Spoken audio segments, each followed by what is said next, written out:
Bienvenidos al curso de investigación 4, código CB049, semana 14. Hoy el tema es presentación, análisis e interpretación de resultados. Vemos siempre el objetivo de nuestra clase, ¿verdad? Comprende la presentación, análisis e interpretación de resultados en la investigación de acuerdo al enfoque que trabaja la Universidad Rural de Guatemala. Pues lo hemos hablado, ¿verdad? Que la universidad trabaja de acuerdo al enfoque del marco lógico e investigación dominó. Pues, y de acuerdo a esto, pues nosotros vemos cómo pues trabajamos la presentación y el análisis de los resultados de un proceso investigativo. Cuando nosotros trabajamos los procesos de investigación, sabemos que hay fases o hay pasos que lleva la investigación. Y este es uno de esos, ¿verdad?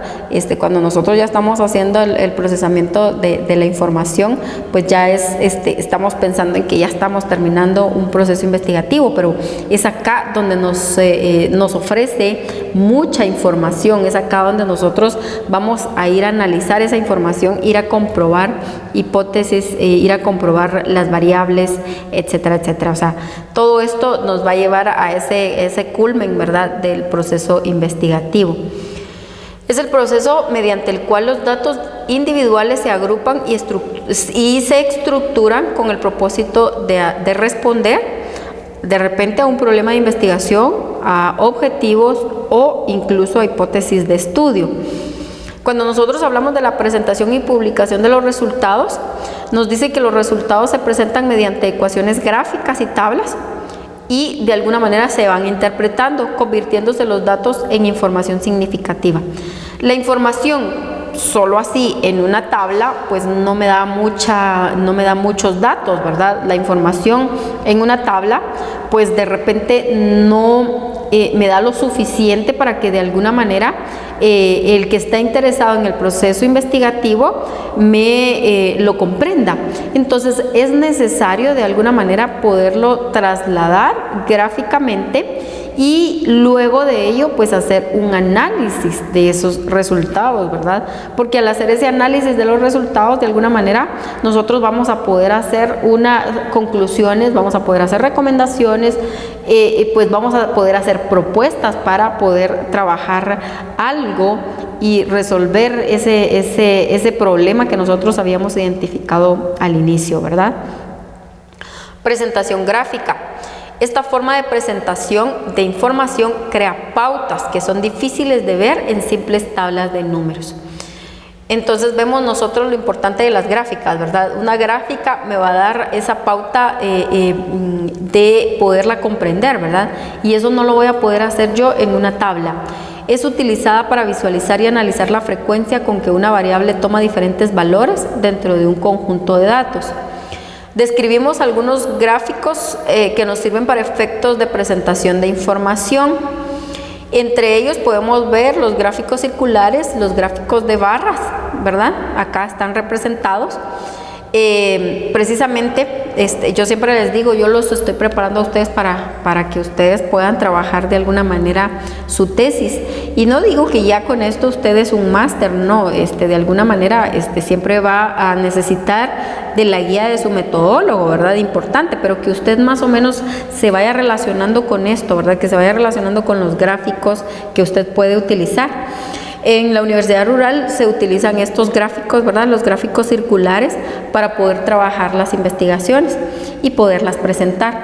Entonces usted vaya tomándolos en consideración, conociéndolos, viendo cómo se trabajan para que usted pueda de alguna manera presentar su estudio más adelante, ¿verdad? Y estoy hablando en todo sentido, ¿verdad? De esos estudios de investigación que nos dejan en clase, poderlos empezar a trabajar con este tipo de metodologías, ¿verdad? Que usted de una vez esté preparando para cuando le toque trabajar su tesis, ¿verdad? Este tipo de gráficos circulares nos dejan ver claramente la cantidad que representa cada valor en un hecho. Los gráficos de barras se utilizan para representar valores utilizando trazos verticales u horizontales se pueden representar dos o más series para comparar entre sí. Este es interesante, ¿verdad? El gráfico de barras, porque si se da cuenta, nosotros podemos hacer de alguna manera comparaciones, ¿verdad? Podríamos comparar en años, podríamos comparar en semanas con días, por ejemplo, ¿verdad? Acá lo estamos viendo en cuanto a cuestiones económicas, ¿verdad?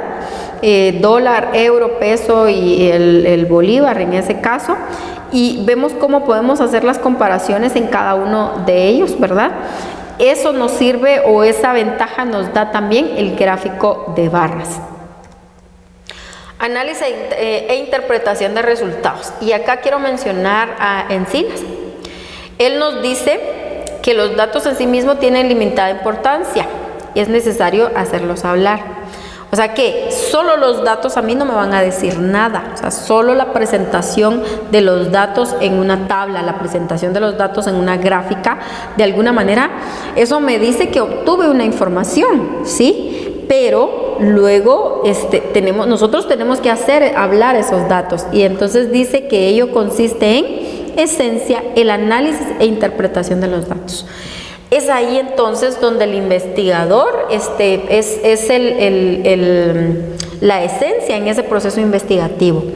El investigador, porque el investigador puede obtener los datos, pero estos datos se van a convertir en algo que me va a dar información hasta que el investigador los analice y los interprete. Eso es tan importante. Así es de que reflexión sobre los resultados obtenidos en el trabajo de campo y en función de problema de investigación, objetivos, hipótesis del estudio. Se da cuenta entonces que al analizar e interpretar los resultados, ahí es donde nosotros de alguna manera los podemos hacer hablar, ¿verdad? Existen técnicas o dos técnicas que son el análisis estadístico y el análisis de contenido descriptivo. El proceso del análisis de los datos se esquematiza en describir el tratamiento estadístico de los datos a través de gráficos, tablas, cuadros, dibujos, diagramas, generado por el análisis de los datos. Describir datos, valores, puntuación y distribución de frecuencias para cada variable. El diseño de investigación utilizado indica el tipo de análisis requerido para la comprobación de la hipótesis. Entonces, cuando yo hago ese proceso de análisis de los datos, ya los tengo presentados, ya los tengo tabulados, ya los tengo presentados, ¿verdad? Gráficamente, pero ahora debo de hacerlos hablar, debo de decir de acuerdo a, y debo de hacer mi análisis como investigador. Y es ahí donde todo eso que yo realicé, ¿verdad? Desde cuando yo inicié con mi lluvia de ideas y pensé en el problema que iba a trabajar, ¿verdad? Desde ahí donde voy formando mi árbol de problemas, mi árbol de objetivos, y luego empiezo a trabajar mi proceso investigativo hasta llegar a este momento del análisis estadístico, pues puedo pensar en ese camino que recorrí y que hoy puedo decir que alcancé mis objetivos, ¿sí? Que de alguna manera comprobé las variables, ¿sí? ¿A través de qué? De ese análisis estadístico que yo voy a trabajar al final de mi investigación.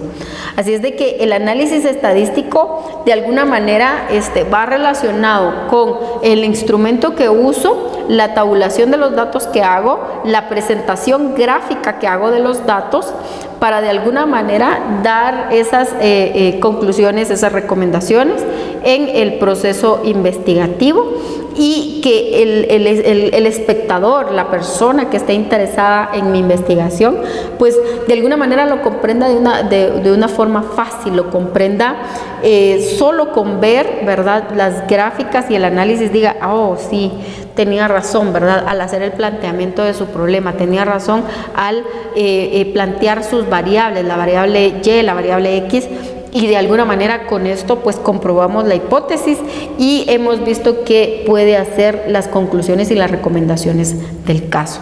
Así es de que este proceso, como les digo, siempre va a ser un proceso largo, ¿verdad? No podemos nosotros de alguna manera llevarlo a la ligera, pero al final vamos a darnos cuenta de que vamos a poder analizar los datos y presentar nosotros nuestras conclusiones en este proceso investigativo. Pasamos a la ronda de preguntas. 3 preguntas de la semana 14, ¿verdad? 3 preguntas que usted puede encontrar la respuesta en el transcurso de las diapositivas. 3 preguntas que de alguna manera me van a darle a ustedes la pauta de hacer un proceso de autoevaluación. Y esa autoevaluación pues le ayudará a usted a comprender qué tanto logró el objetivo de la clase, ¿verdad? La pregunta número 1, ¿cuál es el tipo de gráfico que nos deja ver claramente la cantidad que representa cada valor en un hecho? Pregunta número 2, los datos en sí mismos tienen limitada importancia, es necesario hacerlos hablar. ¿Esto significa? La pregunta número 3, indica el tipo de análisis requerido para la comprobación de hipótesis y es llamado. Les decía, estas respuestas las encontramos nosotros en las diapositivas que hemos estado viendo en el curso del día de hoy, así es de que espero yo que usted las encuentre y pueda contestar estas 3 preguntas. Muchas gracias por su atención, esperamos continuar acá con ustedes. Que tengan muy buen día.